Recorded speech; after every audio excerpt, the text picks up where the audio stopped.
Реформата на високото образование треба да почне од средните училишта, бидејќи сегашните средношколци не се подготвени за предизвиците што ги чекаат на факултетите.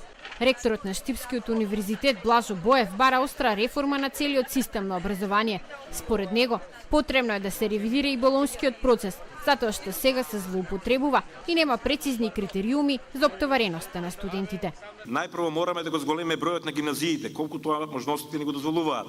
Потоа да се свртиме кон средните стручни училишта чии образовни профили не се потребни на пазар на трудот, а после да го намалиме бројот на факултетски и студиски програми кои не продуцираат високо образование кој ќе биде препознатливо во наредните 40 години.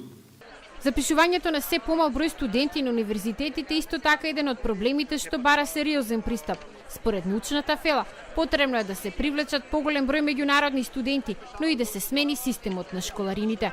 Зошто најдобрите студенти во Битола, во Скопје, во Штип сакаат или не сакаат да студираат на универзитетите во Македонија? Што се случува со стипендиите нивни? Зошто можете да студирате во Словенија без пари, а во Македонија не можете да го направите тоа? Зошто можете да работите додека студирате во Германија, во Словенија, во Финска, во Велика Британија, не можете да работите додека студирате и да заработувате? Премиерот Зоран Заев, кој беше дел од одбележувањето на 12 години од основањето на универзитетот Гоце Делчев во Штип, порача дека нема да се меша во автономијата на универзитетите, но ќе ги поддржува сите промени што водат кон развој.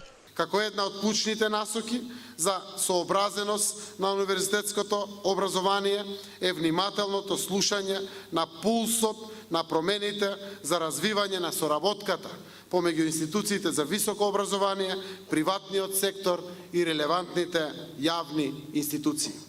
Статистички, во моментот во државата има 57.000 студенти. Од денешната свечена академија се слушнаа и барања до студентите да се организираат ако сакаат вистински реформи во високото образование.